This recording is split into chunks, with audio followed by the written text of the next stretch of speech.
everybody, and welcome back to another episode of How Did We Not Know That? I'm Nat. I'm Jack. And today, Jack has a really great topic that I'm surprised we didn't cover last season. Yeah, I'm talking about the Japanese occupation of Korea. The reason why I'm covering it is because I was reading Eat a Peach by David Chang. He's an American chef, but he has Korean heritage. And he was talking about how his grandpa kind of thought he was Japanese because of the Japanese occupation of Korea.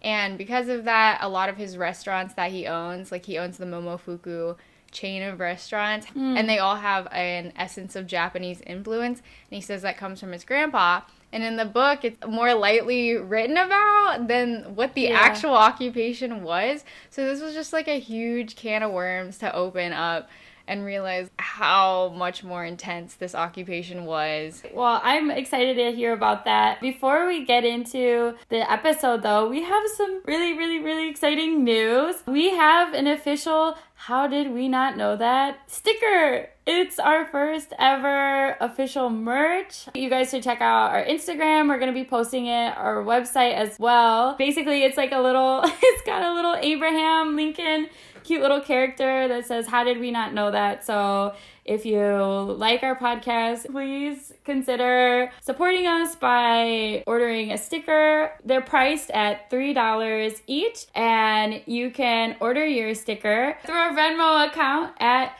HDWNKT. Please just let us know in the description your preferred mailing address. Just as a reminder, because it is a Venmo, please flag it as private so we can keep your information safe. And yeah, to all our lovely Patreon supporters, our patrons, you will check your mail because you guys will all be receiving one as a gift for supporting us thus far. So yeah. If you haven't sent us your mailing address to our patrons, please do so we can get those out to you. Yeah, and just once again, thank you everyone for listening. We never thought we would be at this point where we have merch, but it's here, it's happening, it's real, and it's really great. It's a really amazing design. So yes, please check it out. All right. Okay, without further ado, let's get into this episode. Just to set the stage and our expectations, this is one of the most brutal chapters of colonial rule in the entire world. In summary, Korea was officially annexed into the Empire of Japan in 1910, and this entered the period known as the Japanese occupation of Korea, and that lasts for 35 years until it ends in 1945 with World War II.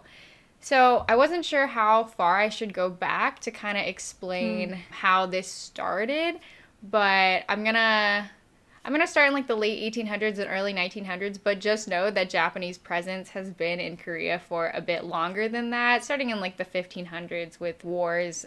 But anyways, so in 1895 to 1896, there's something known as the Kabo Reform. Like I said, the Japanese are already present in Korea, and during this time, Korea is going through a modernization. And this reform is led by pro-Japanese Korean officials. So, background on Korean history. Korea has never actually invaded any other country. For their entire history, they've really just been trying to do their own thing and fighting off invasions from the Japanese, Chinese, Manchurians, and Russians. And so many people are split on what countries should have influence over them. Some people are pro-Russian, some are pro-Japanese, and then others are pro-self-governing. And although there were some pro-Japanese officials, there were also many anti-Japanese influences and guerrilla groups that were emerging around the country. Now, one of the most influential anti-Japanese figures was the Queen of Korea at the time, Empress Myeongsong, also known as Queen Min. And as part of the Kabo reforms, Japan actually wrote a new constitution for Korea. In this constitution, they basically put a lot of pro-Japanese officials into higher parliament and just more positions of power. They also stationed a large number of Japanese troops to remain indefinitely in Korea. So Queen Min does not like that, and she's getting concerned with Japan's growing control over Korea. So she starts to appeal to Russia and raise concerns about rising Japanese power in Korea. So Japanese officials in Seoul find out about this, and they see her as a threat to the rise of Japan's control in Korea. So they end up assassinating Queen Min in her palace on October 8th of 1895. And to prevent any uprising from other countries with this assassination, Japan holds a trial for the group that assassinated her, but then acquits them all. So... Wow. Yeah, that's a strong bias. That's not a fair trial. Is this like the main palace in Seoul where this happened? Yeah. Like the main... Because have you been there before? Mm-hmm. Okay, because I toured there like a couple months ago. I was like walking around, and there's literally like the place where there's talking about a queen that was murdered by Japanese assassins, and they're like, this is the room. And like I didn't go inside because it was closed because of COVID, but like I stood outside the room. So I'm guessing it's Queen Min. I don't know how many other... Oh my goodness, 100% has to be Queen Min. No, you definitely were right outside that room. That's crazy. That's wild. That's wild. But anyway, so she gets assassinated. They have the trial, everything's dropped, and then there's a fear that the pro-Japanese officials are going to plan to murder the entire royal family. So Emperor Gojong, who is the emperor at the time, and the crown prince, who is later Emperor Seonjong of Korea, are smuggled out of a heavily pro-Japanese controlled palace, and they flee to the Russian legation. And, which I don't know what the Russian legation is. I think it's the place. Oh. I looked it up and I was like, what's the Russian legation? It's like the place the crown prince fled to. And I was like, okay, that does not help me at all. But anyways, so the emperor, after fleeing from the palace, then he orders for pro-Japanese officials such as the Prime Minister Kim Hong-jip and all of his subordinates to be arrested, and then the public opposition murders them. So in October 1897, King Gojong returns to the palace and proclaims the founding of the Korean Empire. And so this temporarily ends the Kabo reform and a pause on Japan's attempt to control Korea. So then we fast forward a little bit to 1904 to 1905, and we see the Russo-Japanese War. So a few years pass, and Japan proposes a plan to divide Manchuria and Korea into spheres of influence with Russia. So they're basically like, hey, Russia, let's collaborate, and then we can split up these territories. The Russians reject this plan, so then Japan launches a surprise naval attack, and this starts the Russo-Japanese War. And the war ends with the Japanese defeating Russia, and then this makes Japan the first Asian country to successfully defeat a Western power in modern history. So now Japan is really confident, and they're really focused, and they have a dream to conquer all of Asia and create a huge Eastern empire that rejects all Western influence. So while this is happening, there's also growing tension between the USA and Japan due to the threat of Japanese claims over USA's territory in Asia, the Philippines, which we heard about in the Spanish-American War episode that we did. And as well as the treatment of, or our treatment of Japanese immigrants and the competition of economic and commercial opportunities in China. So if this is news to any Americans listening, minorities are treated as second-class citizens. So the Japanese were not happy to find out that their immigrants to America were being mistreated. So, right, there's growing tension in America. But then we get to 1905, and eventually both the U.S. and Japan realize that they have the same interest in creating an open door policy for commercial expansion in China. So after the Russo-Japanese War, the U.S. president at the time, Theodore Roosevelt, acts as a mediator to Japan, and the U.S. Secretary of War, William Howard Taft, met with the Prime Minister Katsuro Taro in Japan. Taft and Katsuro end up concluding a secret agreement, which is like, whew, this was scandalous at the time, where the United States acknowledged Japanese rule over Korea and condoned the Anglo-Japanese alliance in 1902 in return for Japan recognizing the U.S. control of the Philippines.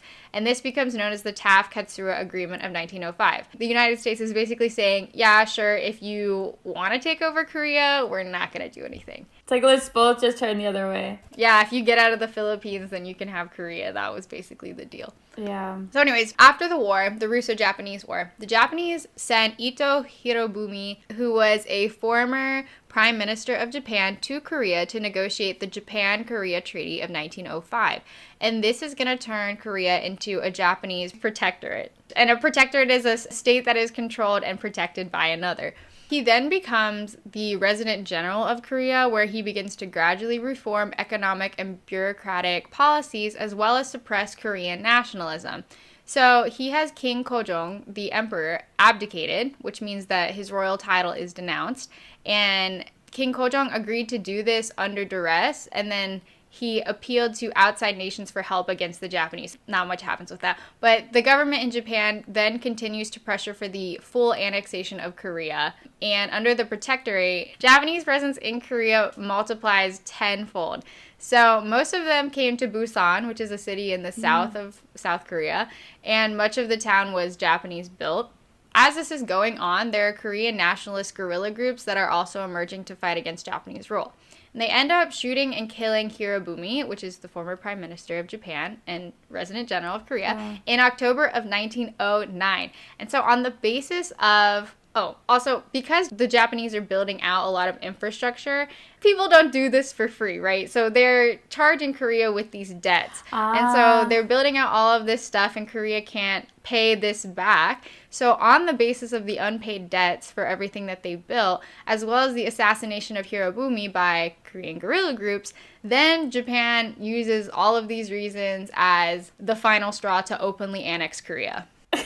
It's so, like, maniacal, like, oh, we're gonna come build all this stuff, but then we're, like, charging you for it. It's like I've said, this is colonialism squeezed into 35 years. Yeah. So anyways, we get into the annexation of Korea. So on August 22nd, 1910, Japan officially annexes Korea through the Japan-Korea Treaty of 1910, also known as Japan-Korea Annexation Treaty. And the Emperor of Japan now reigns over all of Korea, and we start a 35-year-long period of Japanese rule over Korea. In order to establish strong control over Korea, the Empire of Japan waged an all-out war on Korean culture, just completely trying to erase everything. Now we're just going to go into detail. And this is literally, I think 3 pages of my notes are just everything the Japanese did. Because it was so much. And I was like, whoa, I didn't even think you could do that. It's really disturbing. And it's like they plan it out so methodically. Every aspect of your life. They really studied Western imperialism and then just did the exact same thing. But okay, so I broke them up into subsections so it's a little easier to go through. It's the Korean cultural genocide. So the first thing we have is aggressive policing. The Japanese pay off the royal family and elites, and then they give the Koreans who are loyal to the Japanese positions of power. So put Japanese sympathists in higher up ranks, and then they banned all right to assemble in political organizations. They also increased military and police forces in Korea to the point where there was 1 police officer for every 400 Koreans. And Koreans were not allowed to receive judicial review, so they would receive fines, jail terms, punishments such as whipping with bamboo canes, all without any opposition. So you get a fine, you don't have a trial, you're under arrest. And then by 1912, they arrested over 50,000 Koreans. So that's in a span of 2 years. Wow. So then, next section, cultural destruction. They attempted to turn Korean history into a myth and erase as much as they could of the culture. So the Japanese government tore down over 1/3 of the Korean royal palace, which had been built in Seoul in 1395. And the remaining part of the palace was turned into a tourist attraction for Japanese visitors, which is crazy to me. Yeah. No. Yeah, like when I visited it recently, it was like, all the buildings were like, oh yeah, this one has been rebuilt because it was burned down by the Japanese.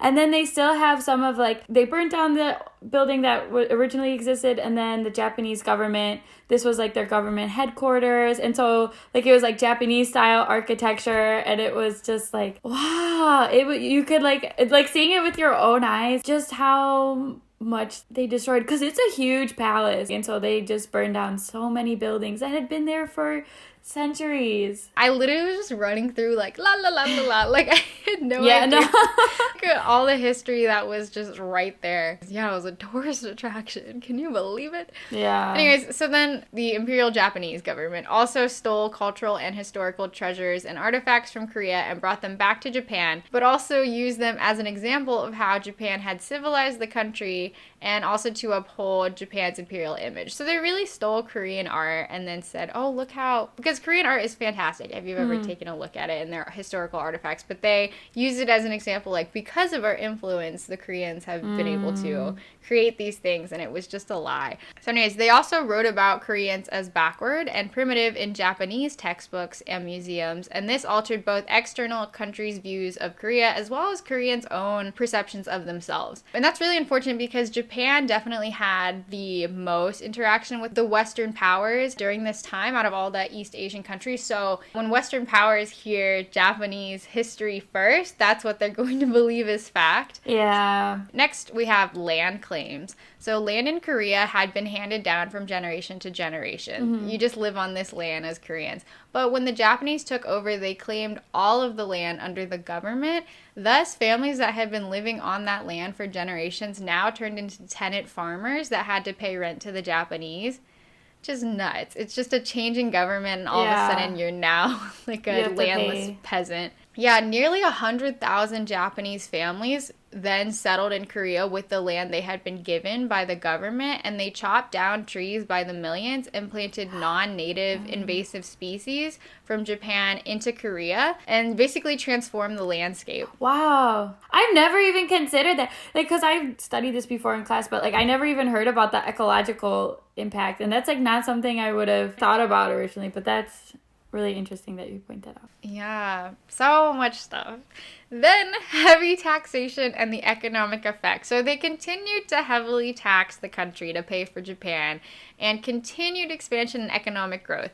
And most Koreans could not compete with Japanese firms because Japanese companies received tax exemptions, and Koreans were also charged interest rates up to 25% higher. So if you want to start a small business, there's no way, because you're going to get outcompeted by Japanese-owned businesses. So Korean workers were also paid much less than Japanese workers, and by 1939, all large-scale industries in Korea were owned by Japan.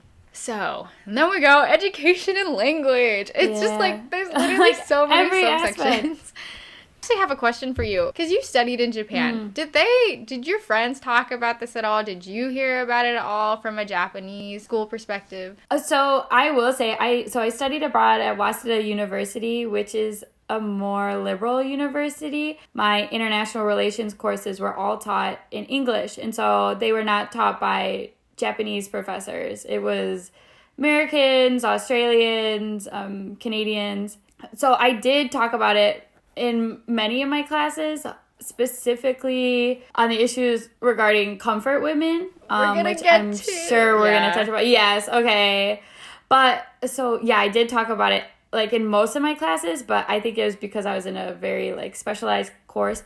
Like most of my Japanese friends in my classes had either been educated in international schools in Tokyo, or they had like lived abroad when they were younger. So I think their perspective is not the same as compared to my roommates. I had Japanese roommates, and I honestly didn't bring it up with my roommates because it's a really heavy topic. Yeah. To answer your question, yes, I talked about it a lot, but I think it was because of my specific situation. I like never with my Japanese roommates or my Japanese friends outside of classes, we never brought it up. I think a lot of Japanese people are aware of what happened in Korea, maybe not every detail, but Japan's imperial reach was all over Southeast Asia and the Pacific. So I don't know if many people are aware of how many countries were colonized or affected by Japan's imperialism. Yeah. So anyway. No, you're totally right. I mean, we're going to get into it. I have my closing thoughts,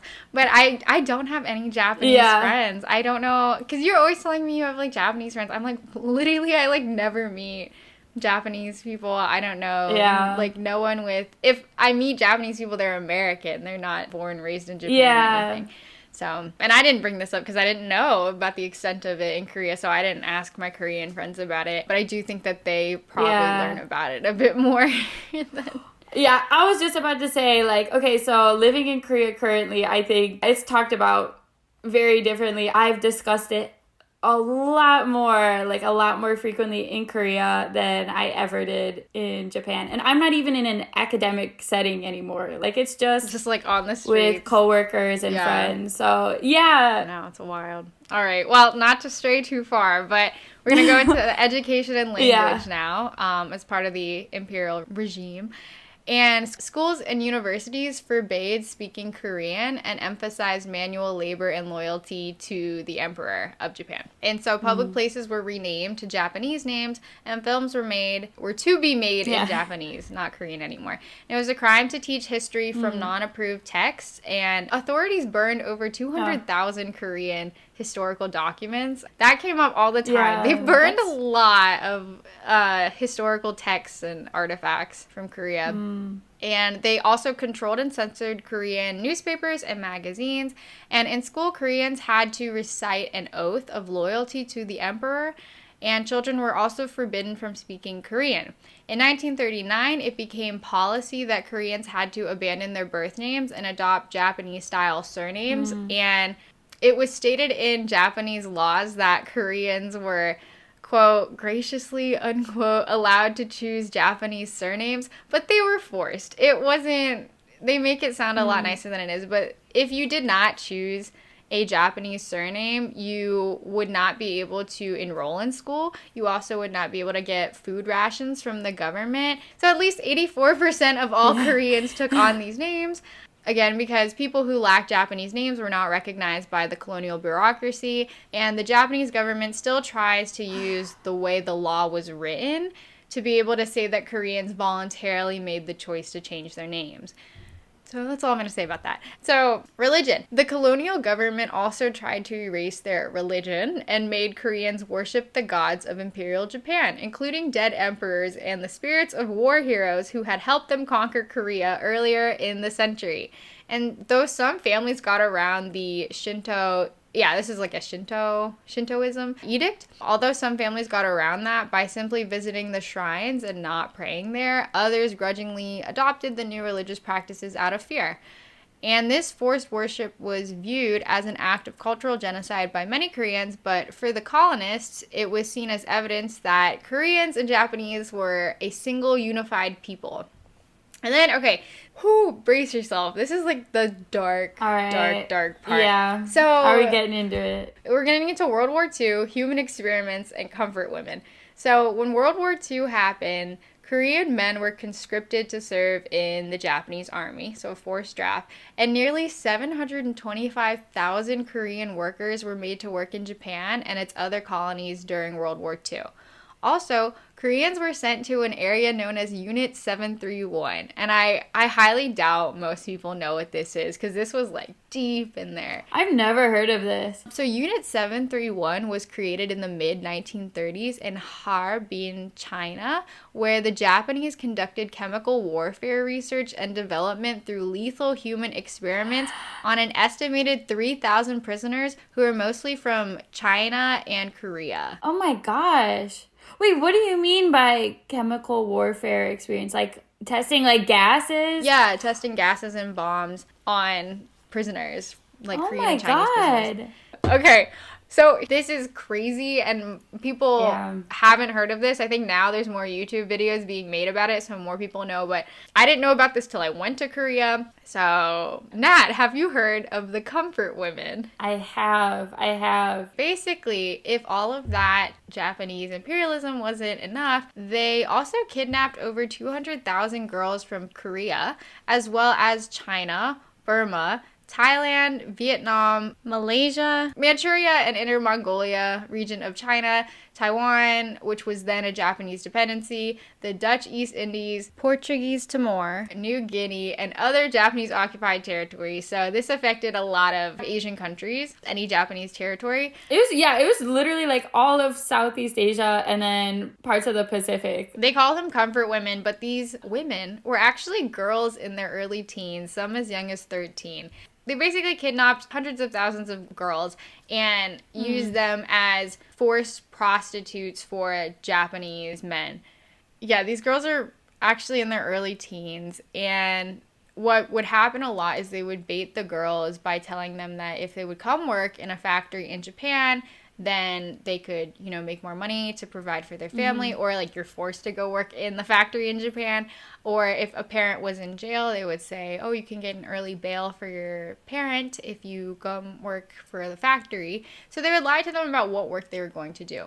And then the girls would be taken to these comfort camps where they would be drugged with opium and then brutally raped and beaten multiple times a day, every day. And just some of the stories I was reading, sometimes it was up to 8 years. Like, first off, one rape is too much, but it's multiple rapes a day. You can't even keep track, and it's every single day for years. It's horrible.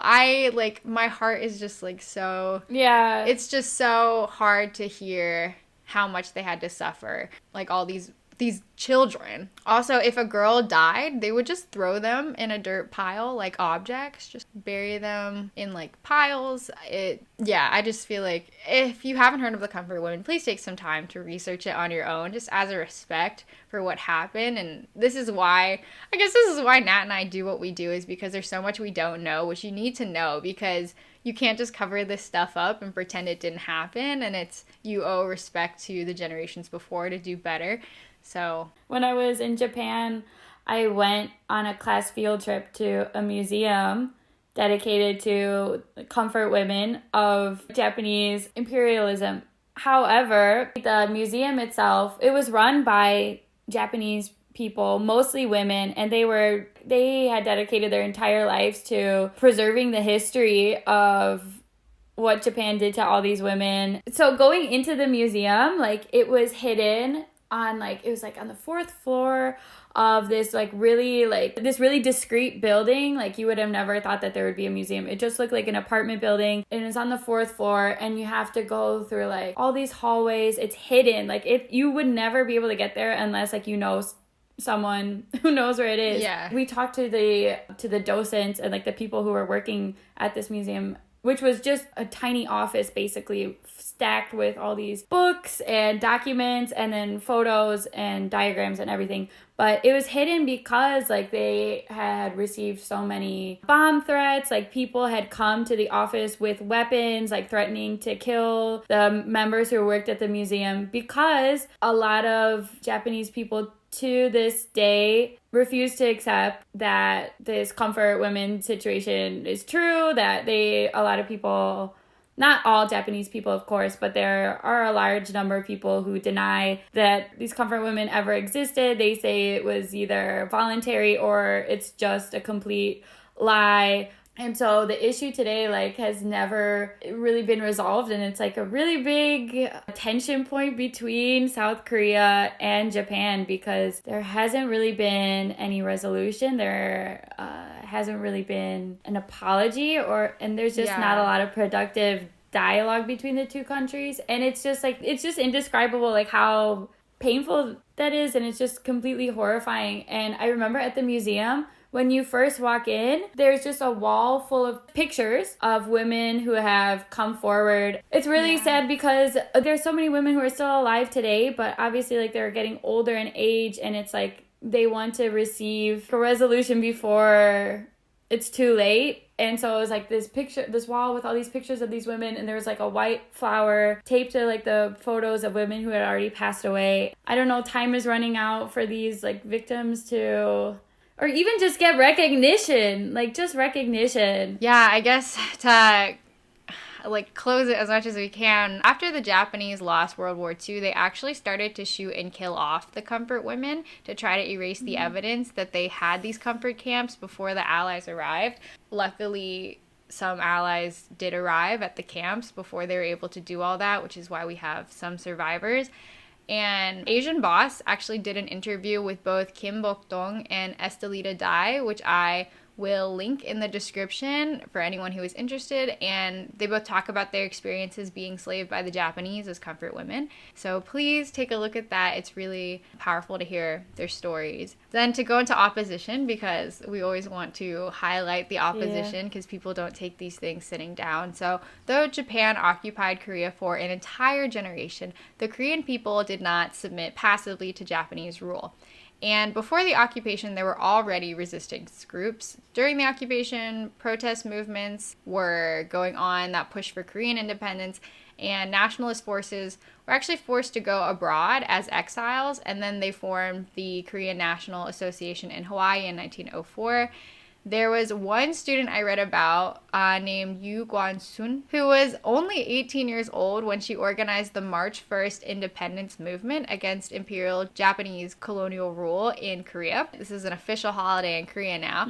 And In 1919, this movement proclaimed Korean independence and more than 1,500 peaceful demonstrations broke out. And the plan was to appeal to the conscience of the Japanese. However, this did not work, and the Japanese responded with brutal repression, arresting 47,000 Koreans, killing 7,500, and wounding 16,000. Oh my god. That's huge numbers. Yeah, Yu Guan-sun was put in jail where she was beaten, tortured, and presumably raped by Japanese officials, and then she died in prison, and her last words were, "Japan shall fall." Koreans also protested in ways such as refusing to speak Japanese or change their names, and underground nationalism movements emerged, in groups such as the Party of 3,000 worked to undermine the Japanese military after being conscripted to fight in World War II. Another underground movement known as the Korean Language Research Society formed in 1921, and they created a dictionary with standard grammar and Hangul, which is the Korean alphabet, to preserve the Korean language. Which was really good thinking to get it all standardized in a secret book. And also in 1941, Korean exiles living in China formed the Korean Restoration Army and fought with the Allied forces in China until the Japanese surrendered. So the Japanese, along with the other Axis powers, which were Germany and Italy, end up losing World War II and surrender in August 15th of 1945, and this marks the end of Japanese rule over Korea. And the armed forces of the Soviet Union and the United States then occupy the region. But unfortunately, the United States and the Soviet Union are divided over the control of the Korean peninsula. The ultimate objective was for the Soviet Union and the US to leave and let the Koreans figure it out and become independent, but this is when the Cold War starts to emerge, and neither the Soviet Union nor the United States wants to give in to each other, and they each want to influence how Korea is run. So, spoiler alert, there's a North and South Korea today, so sounds like the country never got reunified, at least up to this point. But lasting effects and reparations. So it was challenging for me to find a clear set of reparations that the Japanese gave to Korea for the occupation, if any. But I'll go into what I did find. So today, South Korea and Japan are technically allied against the threat of North Korea. However, the history of the occupation, especially the comfort women, like Nat was saying, add a huge strain to the relationship. And many Japanese sympathists will claim that Japan already apologized for the war in 1993 and again in 1995 and made reparations. However, there has never been an official apology from Japan to Korea made by the government, as nothing has been ratified or approved by the executive branch, as well as no laws have been enacted to acknowledge the country's responsibility. So the government also attempts to hide the severity and extent of Japanese occupation, often not teaching the topic in schools or brushing over what happened. The subject of comfort women is not taught at all in Japanese schools, and the government has made multiple attempts at paying countries to take down their statues that have been put up to remember the comfort women, and they pressure their allies to also remove any and all statues that display the event. So this happens a lot. In 2015, Japan and Korea signed an agreement for reparations again, but many Koreans, including the president at that time, felt the deal was unfair, especially because the apology was Japan was going to give them $8.3 million in reparation to the comfort women, but it required the Korean government to take down all comfort women statues. No. So it's basically like, if we pay you this money, then you just erase this part, right? It's over. Yeah. But you can't.